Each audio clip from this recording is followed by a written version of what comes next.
السلام علیکم ورحمۃ اللہ وبرکاتہ۔ آئیے درود پاک سے آغاز کرتے ہیں۔ اللہم صلی علی محمد وبارک وسلم صلی اللہ علیہ وسلم۔ آئیے آج کا ہمارا وظیفہ نشے کے نقصانات اور نشے کی عادت سے دوری حاصل کرنے کا ہے۔ سماعت کیجیے۔ آپ جانتے ہیں الحمدللہ تعالی ہمارا مقصد ہے دکھی انسانیت کی خدمت کرنا۔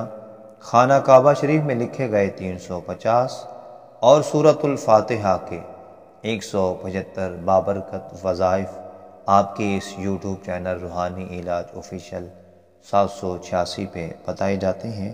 ضرور بضرور سنیے اور اس سے فائدہ حاصل کیجیے۔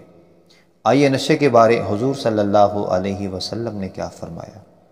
نشہ آور اور عقل میں فطور ڈالنے والی چیز سے سرکار نے ہمیشہ منع فرمایا۔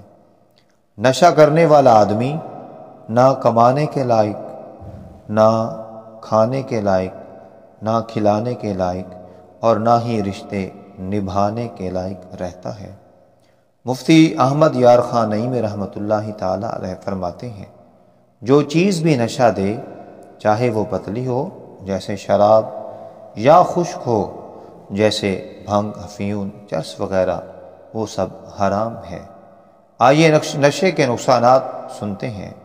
جب انسان نشہ کرتا ہے تو یہ صحت اور توانائی کا غلط احساس پیدا کرتا ہے اور اس طرح ایک شخص اپنے جسم کو اس سے زیادہ تیزی سے آگے بڑھا دیتا ہے۔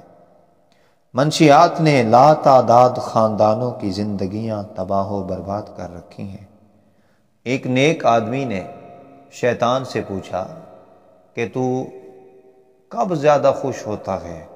نیک آدمی کو جب وسوسہ ڈالنا چاہتا ہے تو کیسے ڈالتا ہے یا کب اس سے خوش ہوتا ہے؟ وہ کہنے لگا، شیطان نے جواب دیا کہ جب آدمی نشہ کرتا ہے نا تو میں اس سے بہت خوش ہوتا ہوں، کیونکہ اس کا دماغ معاف ہو جاتا ہے۔ اللہ کریم ہم سب کو نشے جیسی موذی مرض سے محفوظ فرمائے۔